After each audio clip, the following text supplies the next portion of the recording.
Good morning, ladies and gentlemen, and welcome to this very exciting day today, the 20th of April 2023. And right here in Brisbane at this point in time, 20 degrees and mostly sunny. A little bit of a cloud hanging around this morning around this part of the town. But apart from that, it should be mostly sunny, 20 degrees. I might get up to 22 later in the day. Well, once again, welcome to the show today. Well, right now today, we're going to be talking about the RBA, and it is going to go through the biggest the shake-up that it has seen in a long time. Here's that report. The Reserve Bank is set for its biggest shake-up in decades, with the Treasurer giving his in-principle backing to 51 recommendations to dramatically reshape the body. It comes in the face of strong criticism of the RBA and specifically Governor Philip Lowe for lifting interest rates 10 times, despite signalling during the pandemic they'd stay on hold until 2024. The independent review's recommendations include the creation of a new monetary policy board that would make decisions about interest rates and a governance board to oversee management of the RBA. Let's bring in our political reporter Dana Morse from Parliament House. Morning, Dana. What do we know so far?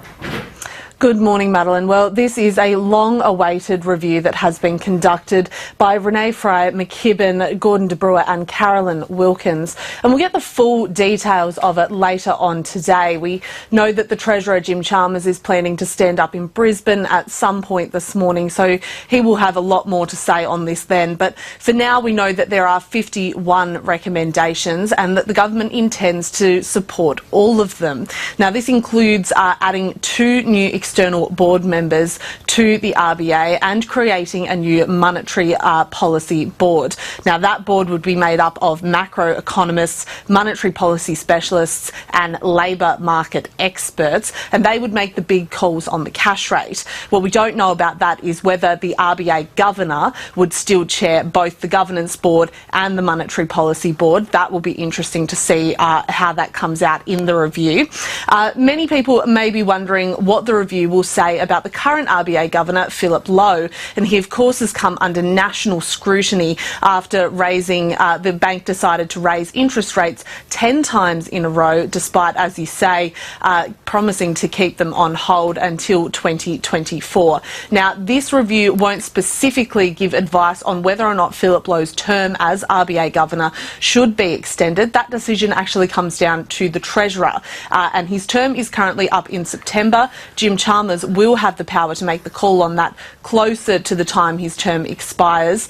But if this review has particularly scathing advice about the decisions of the Governor and the RBA, it will be very difficult for Jim Chalmers to make that call. And it seems like the review is going to outline that one of the key issues with the bank is that there is a lack of opposition to Philip Lowe. There are 9 board members currently, and it seems as though there are issues with not enough pushback, not enough full and frank discussion happening. So the review will have more to say on that. We also know that some of the recommendations will need to be legislated to be implemented. The government will be seeking bipartisan support from the Liberal Party and the Coalition on that, and it's yet to see where they will land. But there's still plenty more information to come out about this review, and we'll be giving you the updates through the morning, Mads. And there you are, the biggest shake-up of RBA in a long time, and Philip Lowe under fire there. But he's got a great support from the other board members. That's where the thing lies. And our Treasurer, Jim Chalmers, will finally have the say. Well, right now, looking at employment in Australia, as we know, there is shortage. But there are people with the slight disabilities who can actually join the workforce. How can we make it better, and how can we increase their participation in the workplace? It's all stations go ahead of the lunch rush at this Sydney restaurant. We are here at Hinchcliffe House and I'm a preparation chef. Robbie, who lives with an acquired brain injury, has been working here for 6 months. I prep a majority of the ingredients and items that the chefs then use for cooking. Finding work hasn't always been easy. That changed after he teamed up with an employment agency for people with disability. But this agency doesn't just focus on training workers, It educates employers too by pointing them to equipment, technology or training that could make workplaces more accessible. You have the capability to empower people to be independent through the support you can give them in the workplace. Robbie's boss was surprised by how few workplace adjustments were required. We just took a bit more time and we were just a bit more gentle and a bit more slower in the induction and onboarding process. Hinchcliffe House has also hired autistic man Darren. Well, I like preparing food, working with the team and socialising with them and doing all the cooking. Scott Brown wants other businesses to step up. In every organisation you can find a role for somebody. It might just take some time and some outside of the box thinking. Robbie thinks better education and awareness helps too. The more information an employer has about all disabilities, the easier it is going to be for them to hire someone. Sage advice. Naz Campanella, ABC News. What a wonderful report there. And I must say that sometimes people with a slight disability, could be very loyal workers and very hard workers as well. Someone who is actually willing to go beyond and put that effort in. And it's not just about me, it's about, that I have got an employment. That would be the wonderful way of thinking, so wonderful. But right now, the other side of the coin is there are many people who are on welfare and young ones without jobs, and they're saying that the benefits they're getting is not enough. Making ends meet is getting more and more difficult for Deborah Jacobs.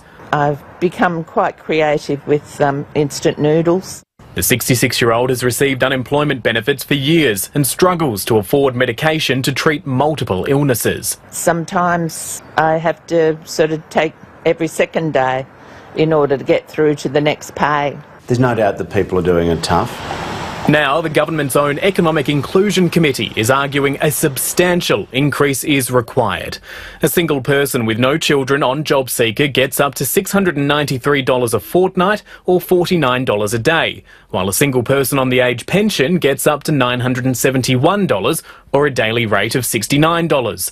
The committee suggested lifting JobSeeker to 90% of the age pension, which would take it to $874 or $62 a day.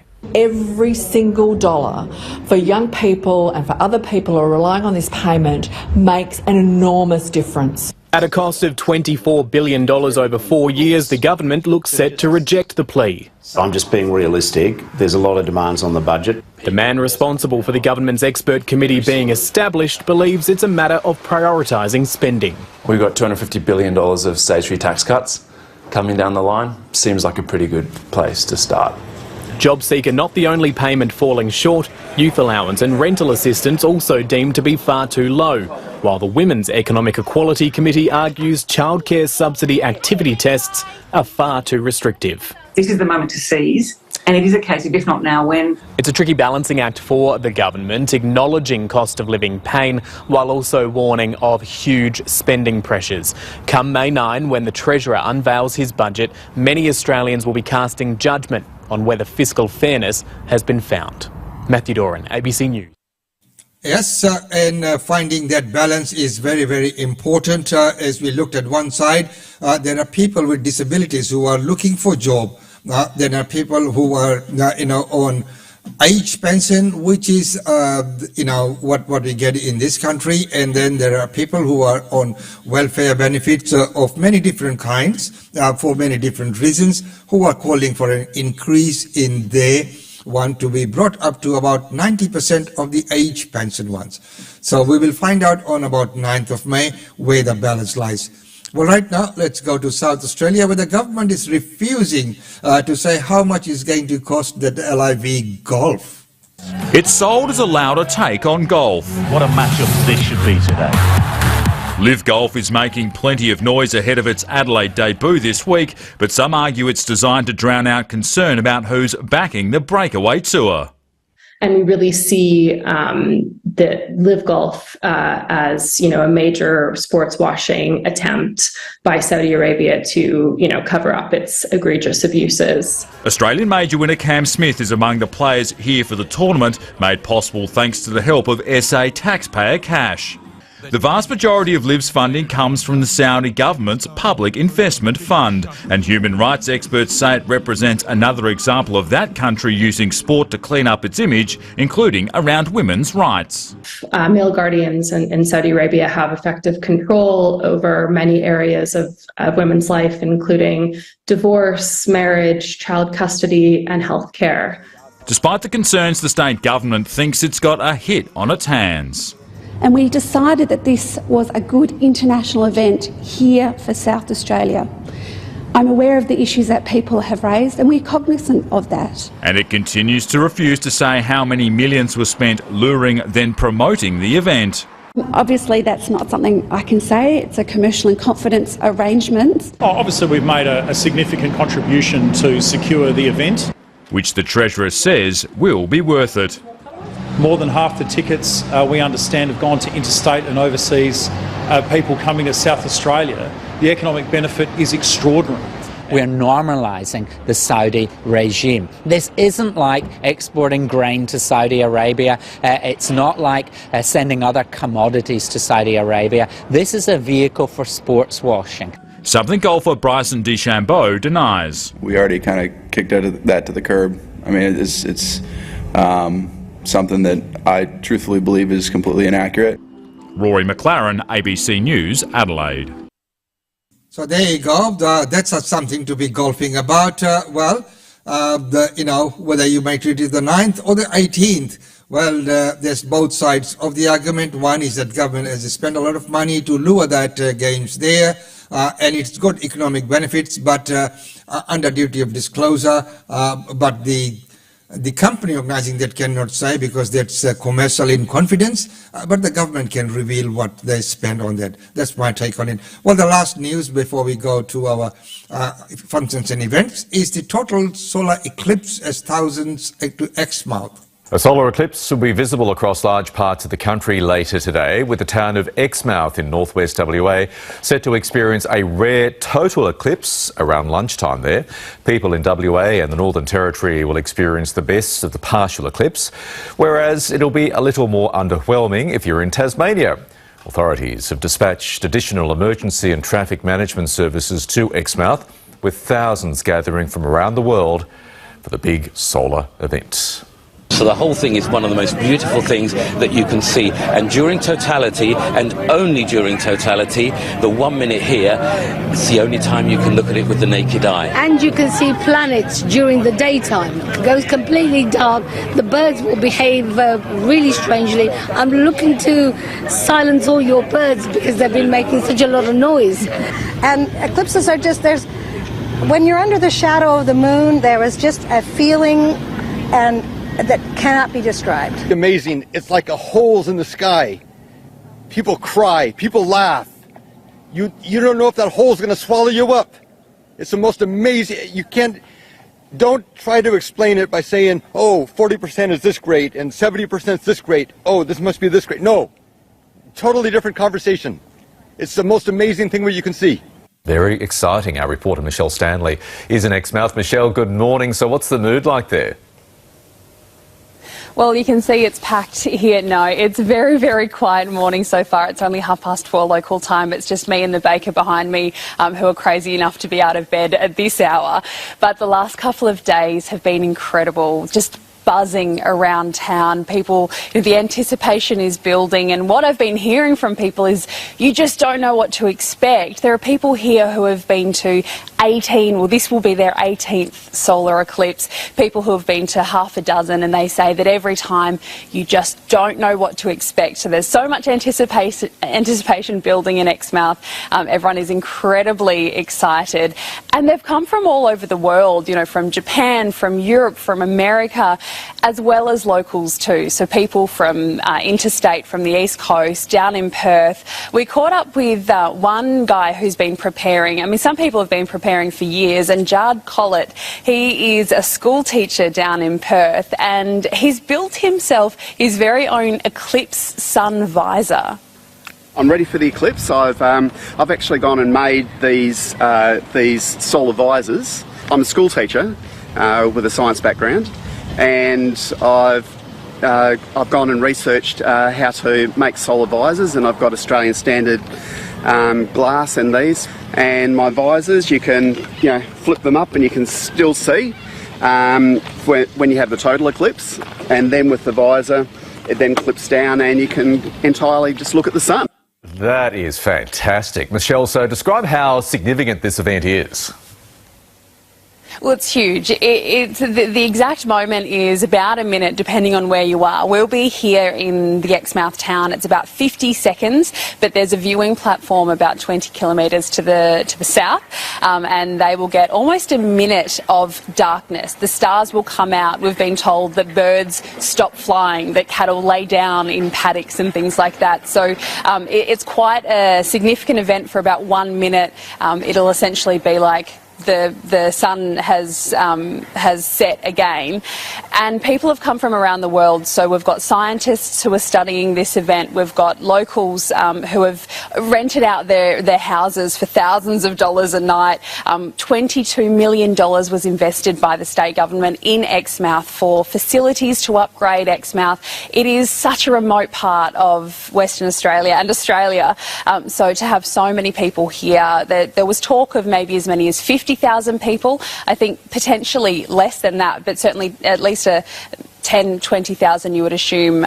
to be in this region at the moment. So it's a huge event, and hopefully, I mean, locals are hoping that it'll really put Exmouth on the map for people from right around the world, and they'll continue to see these benefits. I suspect that bakery behind you, Michelle, is going to do some fantastic business this morning. And hey, you'll get first dibs on whatever they have to offer once they open their doors, which is great for you.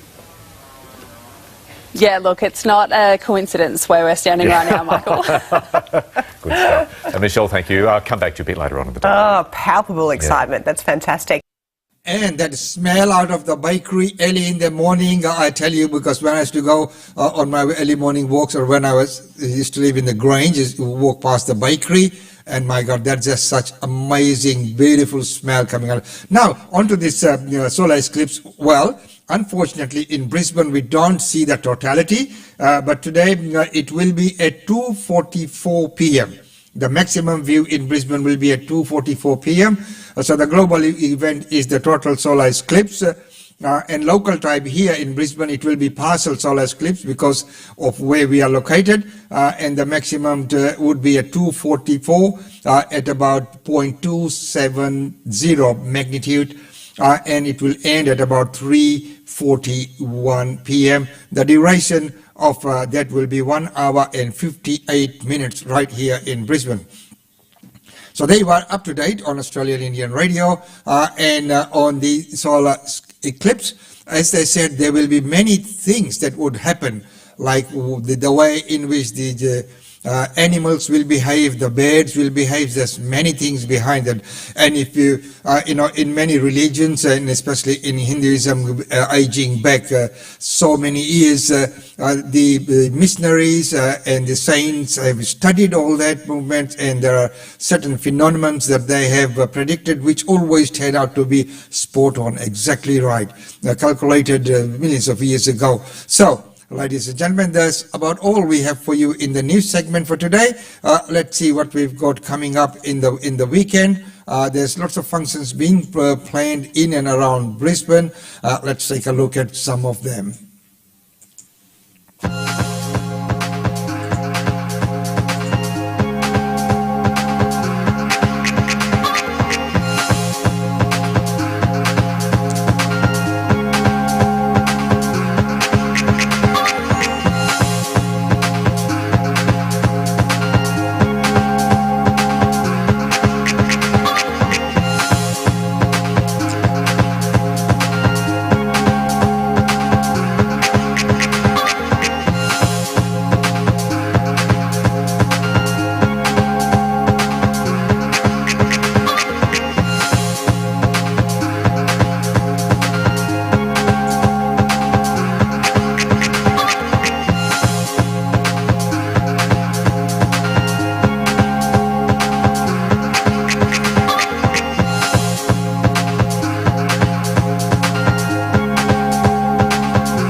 So there you are, ladies and gentlemen, up to date on Australian Indian Day. Don't forget that today at 2:44 Brisbane time is the total eclipse, the solar eclipse which is happening today. And as we know, the total view would be in Exmouth in Western Australia, where so many people have already gathered and have been gathering there for over a week. People coming from all around the world. Unfortunately, in the maximum view that we will get is the bottom part of the sun, and that will be at 2:44 p.m.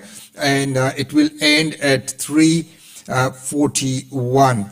So the duration is 1 hour and 58 minutes. So don't forget the total solar eclipse today in Brisbane. And if there are certain things that you need to observe in your religion, make sure that you observe those traditions and conditions. Well, ladies and gentlemen, until tomorrow, it's goodbye from us. Hey, it's been wonderful having your company as usual, and we'll be back again here tomorrow. Until then, it's goodbye from us.